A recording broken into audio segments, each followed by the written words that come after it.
Let's begin. Hi students, welcome back to the YouTube channel Brilliant Minds and Educational Hub.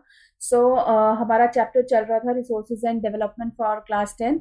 आज हम इसका last topic शुरू करने वाले हैं, that is soil erosion and soil conservation. Without wasting any time, let's continue with the chapter. Let's go for the chapter. The denudation of the soil cover. अब ये denudation क्या होता है? What do you mean by denudation? This word. Denudation. So first of all, write down the meaning of denudation. सब अपनी book अपने pen वगैरह निकाल लो, बुक पे लिख लो, साइड पे पेन पेंसिल मार्कर लेकर बैठा करो साथ के साथ. So write down, denudation is the geological process. denudation क्या है? एक आपका जियोलॉजिकल प्रोसेस होता है in which moving water means चलता हुआ पानी, ice, wind and waves means लिख लो इसके जो है आपके water, एक मिनट आप लिख लो water, ice, wind and waves. ठीक है जी. ये सारे अर्थ सरफेस को जब इरोड करते हैं, मींस अर्थ की सरफेस की लेयर को क्या कर देते हैं? खराब कर देते हैं. अर्थ की लेयर को क्या कर देंगे? खराब कर देंगे. ठीक है.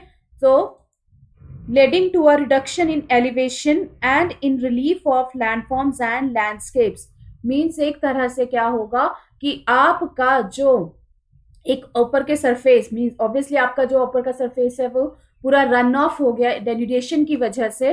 देन उसके बाद क्या हुआ कि लैंड फॉर्म में कई तरह के चेंजेस आ गए, that is known as the denudation. So यहाँ पे क्या बोला गया है? Denudation of the soil cover. Soil cover का जो डेन्यूडेशन है, subsequent washing down is described as soil erosion. ठीक है. ये जो आपको यहाँ पे पिक्चर भी दिखाई गई है ना, ये भी आपका एक सॉइल इरोजन का ही फॉर्म है, that is known as gully erosion. अभी आगे समझाती हूँ क्या होता है. ठीक है.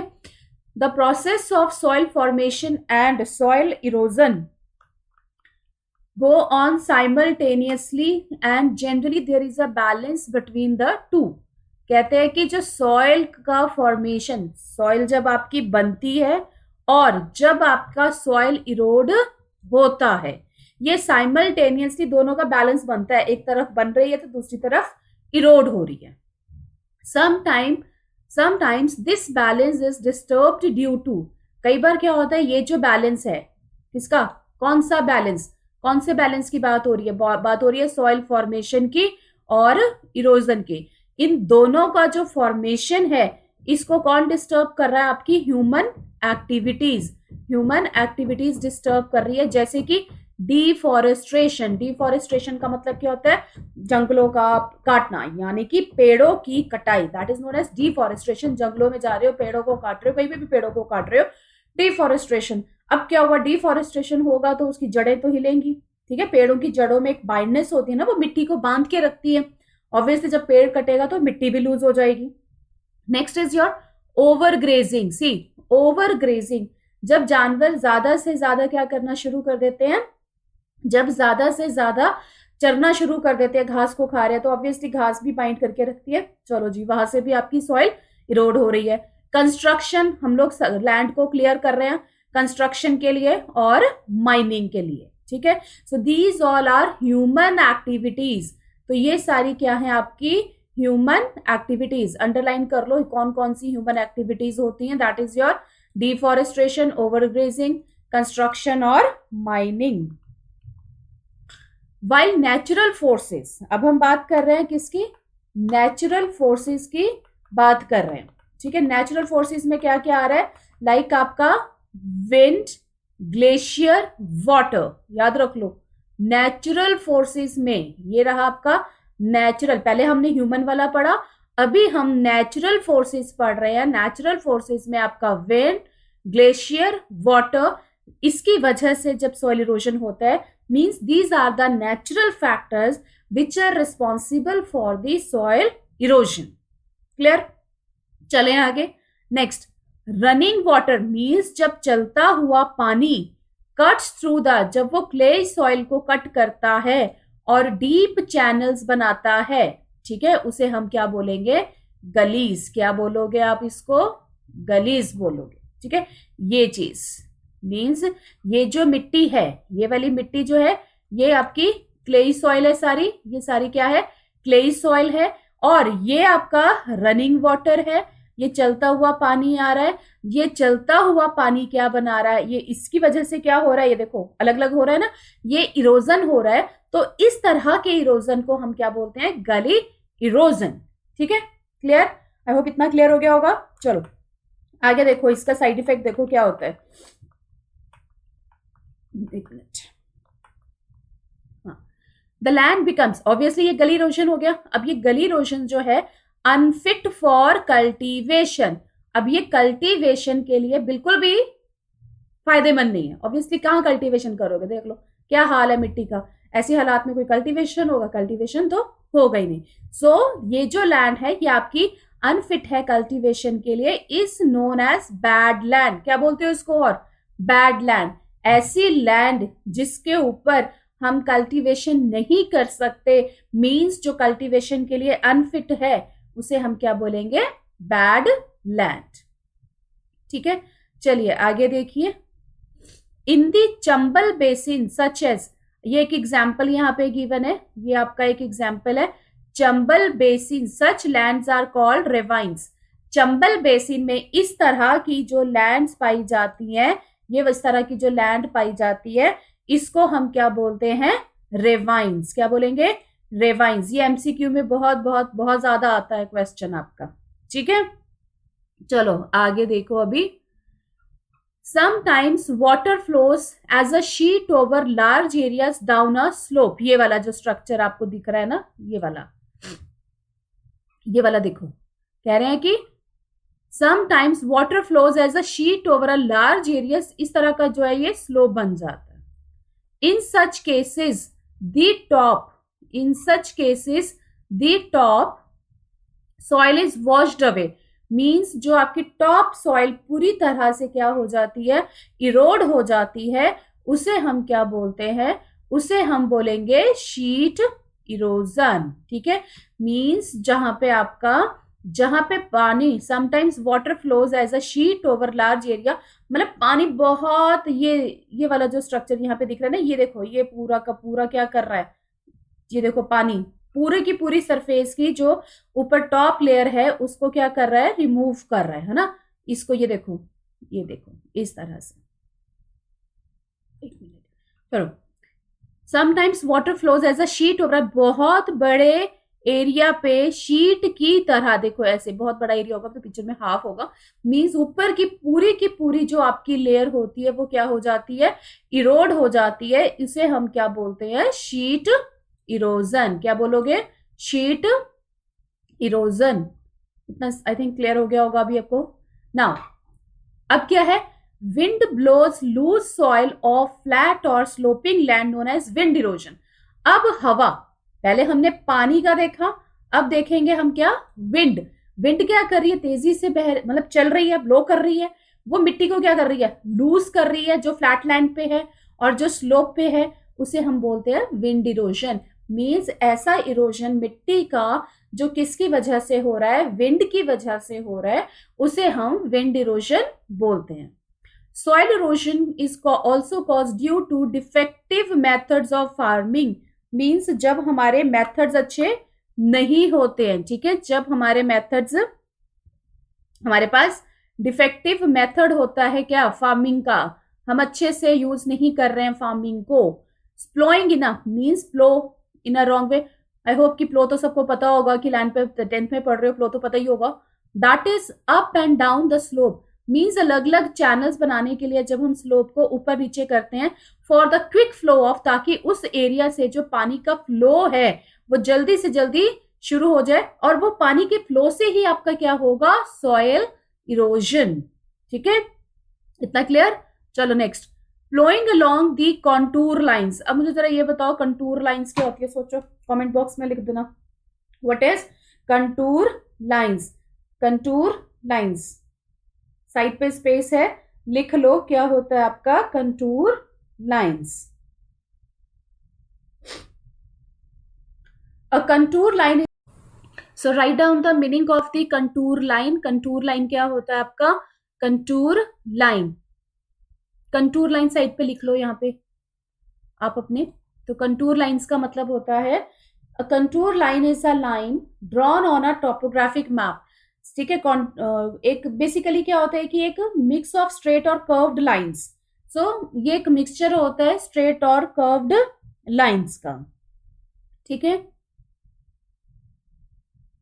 चलो, next is your flowing along the contour lines can means हम इसमें अलग अलग तरीके से क्या कर रहे हैं, लाइंस बना रहे हैं. कोई मतलब फॉर्मेशन नहीं है, कोई कर्व लाइन बन रहा है, कोई स्ट्रेट लाइन बन रहा है आपका. ठीक है. तो इस तरह की जब कंटूर लाइंस में आपका जो पानी का फ्लो है, decelerates the flow of water down the slopes, इसको हम क्या बोलते हैं? Contour flowing. तो सिंपल लैंग्वेज में अगर लिखना चाहते हो what do you mean by contour flowing, वो भी लिख लो. लिख लो आप contour flowing. Contour flowing is the process of forming.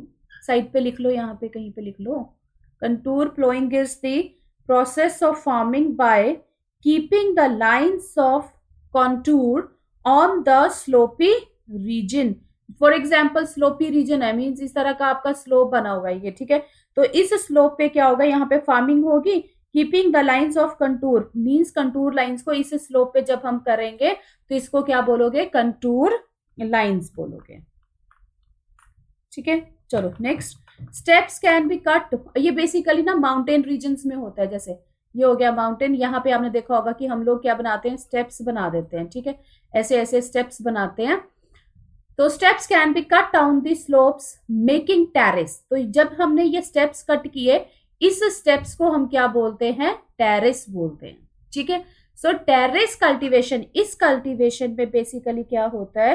Terrace cultivation से इरोजन नहीं होता. ठीक है. And these are practices on western and central Himalayas, जहां पे वेल डेवलप्ड टेरेस फार्मिंग की जाती है. लार्ज फील्ड्स, जो बड़े बड़े फील्ड्स होती हैं, डिवाइडेड इनटू स्ट्रिप्स. तो उनको जैसे मान लो ये एक पहाड़ है, यहाँ पे स्ट्रिप्स बना दी ऐसे. ठीक है. ऐसे ऐसे मतलब ऐसे कवर कर दिया जाता है इसको स्ट्रिप्स के साथ. Strips of grass are left to grow between the crops. मान लो यहाँ पे हमने क्रॉप्स लगा दिए, तो बीच बीच में क्या करते हैं? यहाँ पे हम लोग घास की स्ट्रिप्स लगा देते हैं. ठीक है. Between the crops, this breaks up the force of wind. इससे क्या होता है? इससे क्या होगा? घास की वजह से ये जो आपकी विंड होती है ना, विंड का जो फोर्स होता है उसको बीच में ही तोड़ देता है. तो this method is known as strip cropping. So means ऐसी ऐसी कल्टीवेशन जहां पे हम क्या कर रहे हैं? स्ट्रिप्स लगा रहे हैं. दो क्रॉप्स, मान लो ये क्रॉप है, ये भी क्रॉप है, और एक मिनट में कलर चेंज कर देती हूँ, आपको पता लग जाएगा. यस. तो ये भी क्या है आपका? मान लो ये आपकी यहाँ पे ये आपकी क्रॉप थी, ये क्रॉप थी, बीच में चलो कोई बात नहीं. यहाँ पे हमने क्या कर दिया? बीच में ग्रीन कलर की स्ट्रिप लगा दी घास की. जब हमने घास की स्ट्रिप लगा दी तो उसको हमने क्या बोल दिया? Strip cropping. Planting lines of trees to create shelter also works in a similar. Means यहां से जो आप देख रहे हो ना, ये वाले जो आप स्टेप्स देख रहे हो, यहां से कंजर्वेशन शुरू हो रहा है. मिक्सी किया उन्होंने, हेडिंग अलग नहीं बनाई, ऊपर हेडिंग एक ही बना दी गई थी. यहाँ पे हेडिंग थोड़ी डिफरेंट है. यहाँ पे अभी हम लोग क्या कर रहे हैं? हम लोग यहाँ पे इनका कंजर्वेशन देख रहे हैं कि सॉइल को कैसे कंजर्व किया जाता है. ठीक है ना. हमने पढ़ लिया यहाँ पे टेरेस फार्मिंग का, देख लिया. स्ट्रिप क्रॉपिंग मतलब वहां पे 1 2 3 करके स्टेप, सॉरी यहाँ पे मेरी राइटिंग कर दिया है, आप लिख लो.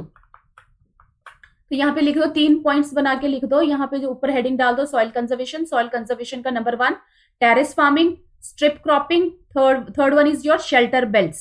ठीक है. शेल्टर बेल्ट्स क्या होते हैं?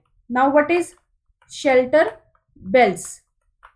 शेल्टर बेल्ट्स का मतलब होता है, फॉर एग्जाम्पल ये आपकी सड़क है. ठीक है. ये सड़क है, सड़क के पास हमने क्या कर दिया? ऐसे एक पूरी की पूरी जो लाइन है, ऐसे पूरी की पूरी जो लाइन है, यहाँ इस साइड भी हमने पेड़ लगा दिए. जब हमने यहाँ पे पेड़ लगा दिए, एक रो में लगा दिए, जब हम एक रो में पेड़ों को लगा रहे हैं, this is called as the shelter belts. So देखो, Planting lines of trees to create shelter also works in a similar way. Rows of such trees, ऐसे trees की जो rows होंगी इन्हें हम क्या बोलेंगे? Shelter belts. These shelter belts have contributed significantly to the stabilization of the sand dunes. तो ये एक stabilization मतलब एक stability रखता है, especially in stabilizing the desert in western India. Clear है? आई होप आपको चैप्टर क्लियर हो गया होगा. आज हमारा चैप्टर ये पूरा का पूरा कंक्लूड हो गया है. इसमें कोई किसी को अगर कोई डाउट है, एनी डाउट है ना, तो आप कमेंट बॉक्स में लिखो. I will look into it. Doubts मैं ले लूंगी सारे के सारे. Now my plan is to, जैसे कि बोर्ड एग्जाम्स अब अप्रोच कर रहे हैं, तो हम प्लानिंग की थोड़ा थोड़ा सा आपको, अब जैसे 20 मार्क्स का आपका एमसीक्यू है या केस बेस्ड क्वेश्चंस हैं, या फिर स्पेशली आपकी जो मैप प्रैक्टिस है बोर्ड एग्जाम से पहले मैं सबसे पहले वो फिनिश करवा दूं. मींस ऐसे क्वेश्चंस जिनके थ्रू हम लोग अच्छा स्कोर ले सकते हैं, तो वो भी एक सीरीज साइड बाय साइड में शुरू करने वाली हो. तो आप उस सीरीज को भी ज्वाइन करो और उस सीरीज में भी आप प्रैक्टिस करो. ये चैप्टर्स हमारे साथ साथ चलते जाएंगे, ठीक है. एंड अगर आपको इस चैप्टर की छोटी सी समरी भी चाहिए, वो भी आप बता देना कमेंट बॉक्स में. So I provide you the little bit summary of the ऊपर, मीन्स ऊपर से जो भी समरी है वो भी मैं प्रोवाइड कर दूंगी, ठीक है. So this is for the day. Stay tuned for the next sessions which I'm going to provide you very soon. Thank you. Thanks for watching. Kindly like, comment, share and subscribe.